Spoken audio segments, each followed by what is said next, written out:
Greetings and salutations, this is Rick Copple coming at you from Denver, Colorado. Another episode of Nautilus Screwer Guy. And today we're going to start a little mini series, about 4 videos I think. Well, I got planned right now anyway. On KDE. We'll look at KDE on various desktops. And of course, first one we're going to check out today is Neon, the base. This is a base for it. So you can check and see what the Neon KDE desktop is like. At request of a listener, by the way. So we'll do that on the other side of the intro.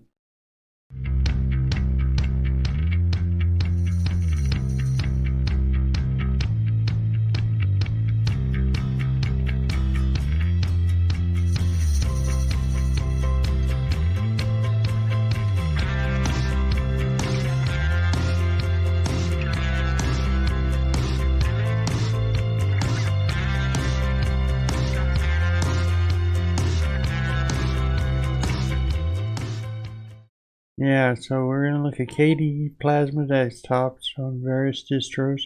We're going to look first at Neon, of course, title of this video. But we're going to focus not so much on the distro itself as the KDE itself, how each distro uses KDE differently. The listener that requested this video requested we do grew to Dragonize KDE. That's going to be the last one on the list. But we're first going to look at Neon, of course, and then we're going to look at Neptune OS, see how they customized it. We're going to look at Salient OS, see how they customized it and what they did differently. We'll look at Grew to Last. So we'll look at it primarily focus on KDE desktops, how they changed it, what they did, and that kind of thing, what versions they used, and all that kind of stuff. So you can see what maybe make a choice which one you like best and pick one you want. If you're a KDE fan, Plasma, maybe on one you think, I don't know if it's the best one. Maybe this will be a good one for you to check out.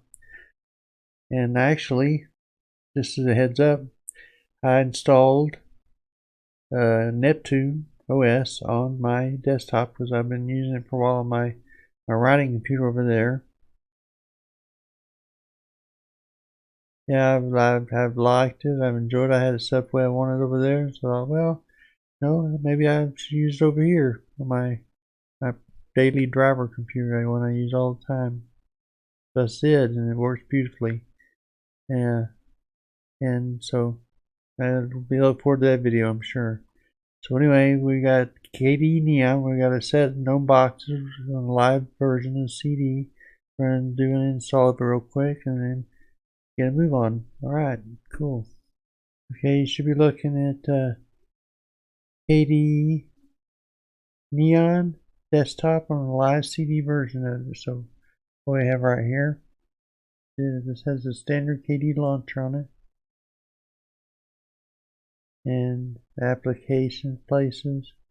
This one I don't care for as much, especially when you go to start, restart, shut down, this kind of thing, leave. A little weird. One thing I've not liked about KDE in the past is their strange name for some things and where they put things. I've gotten adjusted to it, I know it now, but back when I first started working with KDE, I didn't like it because I didn't know where stuff was, and I had a hard time finding some things. She had some early videos on, but I've gotten adjusted to it now because I know where stuff's at. But if you don't like this menu, of course, as you know, or you might know, or may know, or might know, who knows. Yeah, you can do here, you go show alternates right there. And then you have application launchers with it. You have application menu, which is cascading pop menu, which is what I use. And you have the application dashboard, which is more of a full screen viewer of your icons. We're not going to go into there right now, but yeah, I like the pop-up menus best on that. But yeah, so we're going to do an install system right up here. And I just got to set over one-click activate stuff. I'm not a real fan of one-click stuff, but some people may be. I guess if you come from Apple, you might be. Anyway, you got this here. American English is correctamundo, so I'll go to next. And I'm not in the Eastern time zone, Mountain.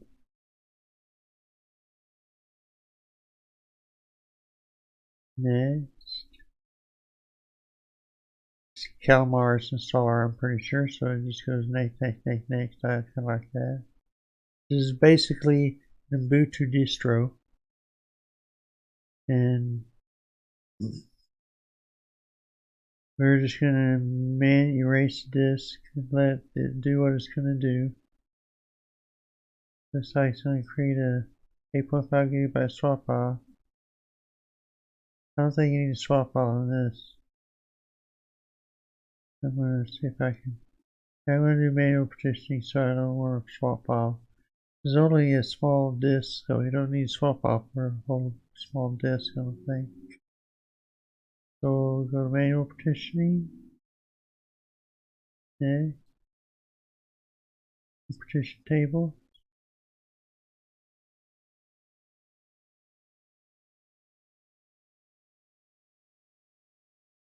Okay, we want to create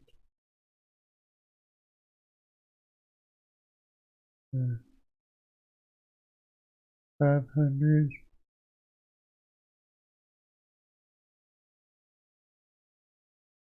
512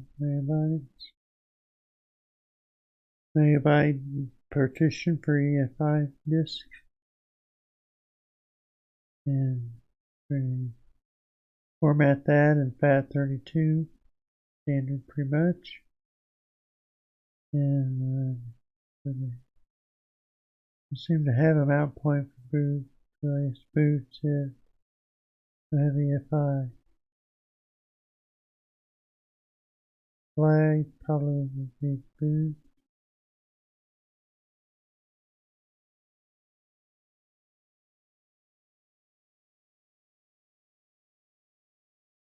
Yeah, it'll tell us differently if we have a different deal there.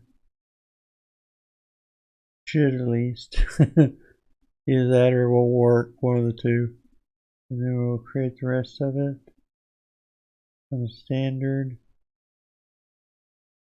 ext4 format. All the rest of it will put on the one partition mount point will be root directory. And I don't know if you need a flag for that. Oh, there's flag there, I'm going to put there root. Okay. So now we get OK on that. Now we should be ready to cook on it. Assuming this is what I think it should be. Yeah. Okay, here's what it tells you what it does. Okay, with the boot, that's why I want to ensure BIOS grub flag enabled. So I have to go back and set that. Unformatted 8 megabyte partition necessary. I'm sure it's 512 megabytes.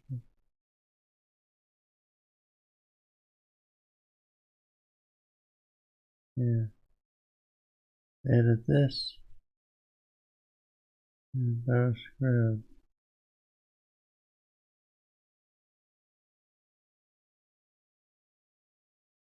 Okay.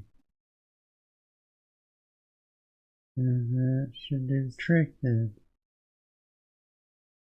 Okay. Now we gotta put our name in. Copple. Nice, I pronounced it. I'm just being silly. Okay. And computers is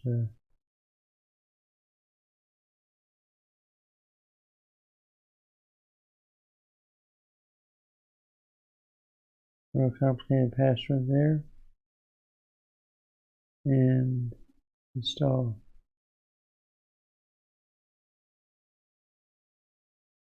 And away she goes.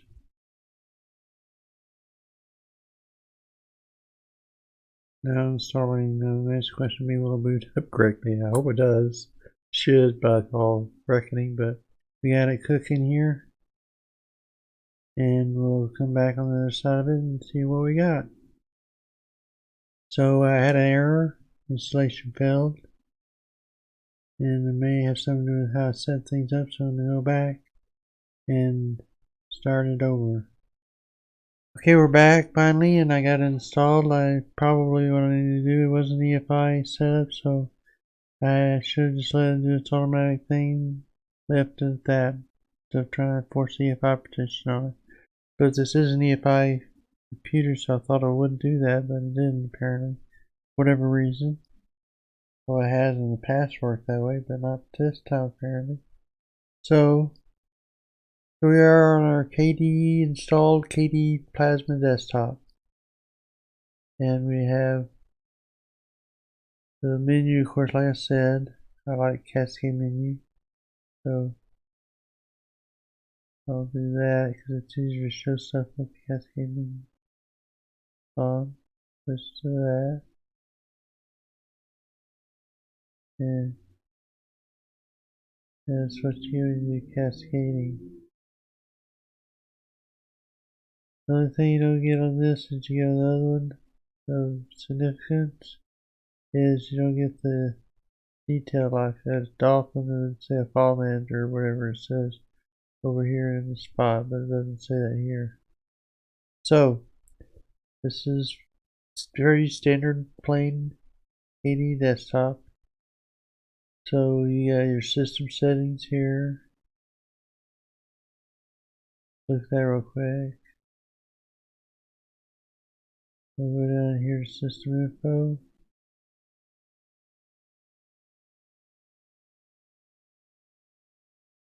You can see we're using KDE Plasma version 5.21.5. Frameworks 5.810. Put that in the thing when we're done. Our spreadsheet we're going to develop. Using 5.4 kernel. Not old kernel, but it's okay, I guess, for now. Stability issues, I guess.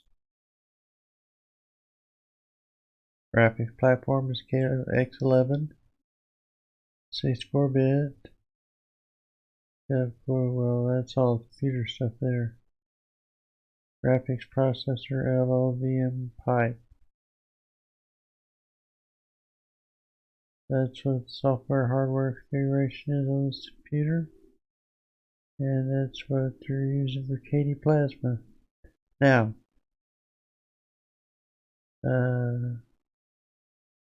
this is pretty standard KDE menu, KDE Connect. You sync your devices with your phone, smartphone, and you sync KDE to this. I've done it before where I've set up my text messages to be able to respond to them off the computer instead of on the phone.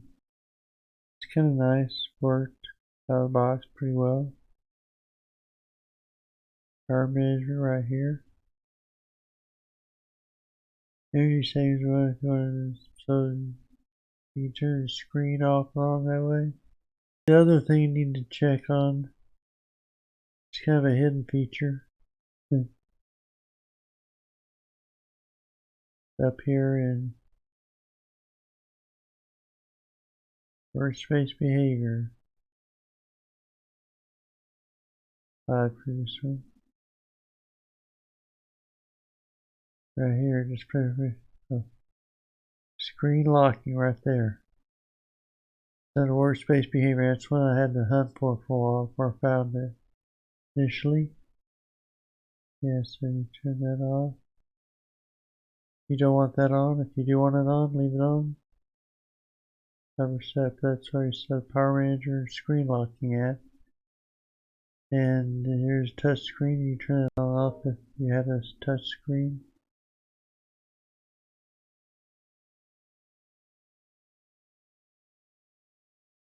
Virtual desktops. So you tell how many desktops you can add desktops to it. I can add. And then there's this thing. Virtual desktop 2. And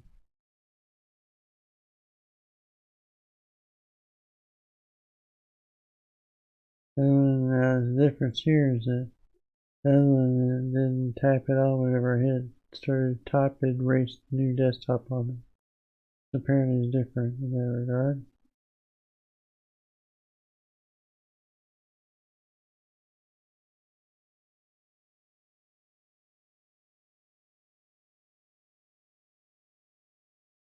That's how you set your desktops up that way. Virtual desktops. Put 3 in a row there. That'll change us more at it, huh?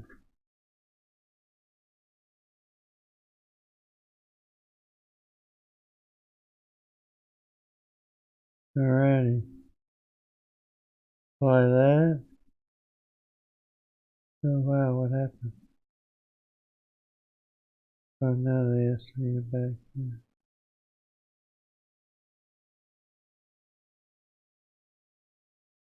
Okay.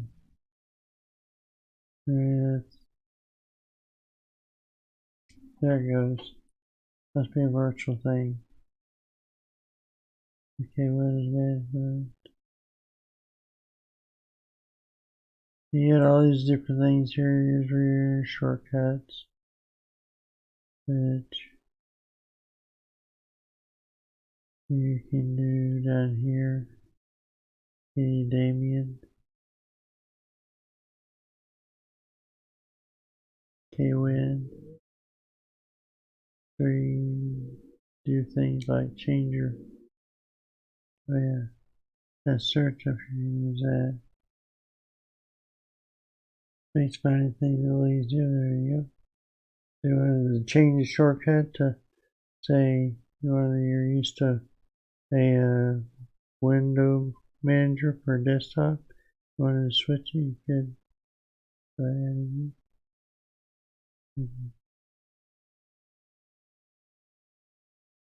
yeah, there you go. Now close out things like this. You need that super key. Yeah, hit apply it. Apply. Yeah, there you go. Now one of the things, how do you change wallpapers? Well, normally on standard KDE, you right click on it and you go down to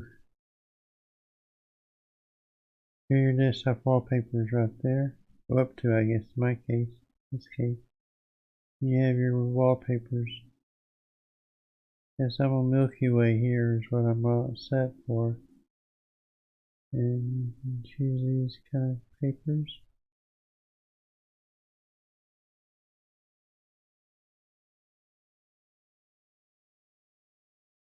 To preview the various wallpapers you can use on here. Out of the box, of course, you can always get new wallpapers, install whatever you want. Use your own files or whatever. And this is what it's got available right out of the box. And you want that, huh? Oh. Yeah, now next from Salient especially, I'll have to show you a different way to do that because they have it set where right click does something totally different on this menu. Show you how to get your wallpapers there. Anyway, yes, that's cool. And notice down here is set up a workspace for DT1, DT2, DT3 labeled. And switch them by clicking my mouse like that. So let's say I had this open up here on this, and desktop 2. And I have this there. Go back here.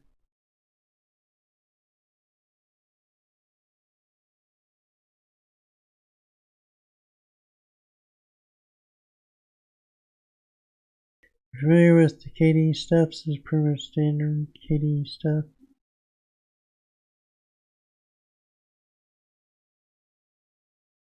So, your system preferences on KDE Neon.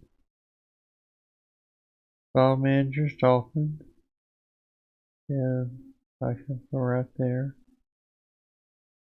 Pretty standard, it's a good file manager. I've come to like it, although it has a few things I wish it had enabled, but it also has some pretty neat features too. So, Nemo's my favorite. The cinnamon desktop version of it. I can install it on here if I wanted to, probably. Okay, here we are at our screenshot of our spreadsheet that we're working with on KDE Neon. We're looking at Plasma Info. KDE version is 5.21.5. Framework is 5.81.0. Qt version is 5.15.2. Kernel version is 5.4.0-72. Graphics platform is KX11. And this I had to do on each top. I did it kind of off camera because I forgot. Till I remembered. Doing it at the last minute. We had a memory usage of 618 megabytes out of almost 4 gigs of data, 3.8.4 gigs. Not bad, huh? Yeah, that's the thing, but when this memory expands with lots of others, you'll see it go up. So this really won't be a real clue, except it shows you what it does when you have only 4 gigs of data on your memory on your machine. Now additions and subtractions none, because this is base distro. We'll look at other distros and compare from base how it looks. There's no subtraction or additions to it. So that's just rundown on KDE Neon real quick. We'll list all the other ones when we get those looked at. Alrighty, let's go back and chat a bit. That's KDE Neon. It's a nice distro overall. Yeah, it's supposed to have the most up-to-date KDE on it. It's fresh. It's made by the KDE people.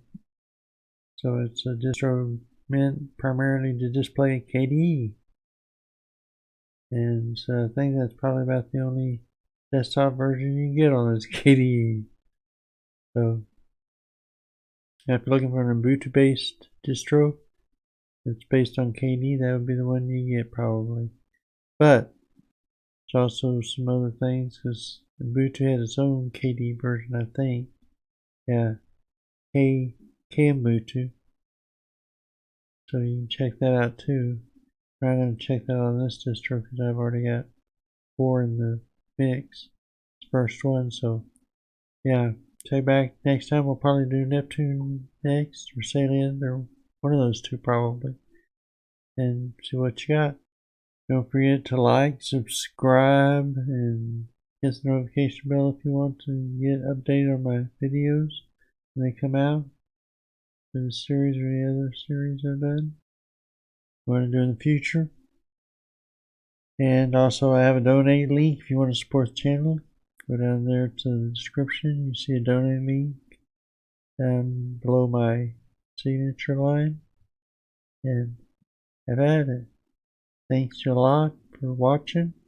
Until next time, may the Linux force be with you. Bye.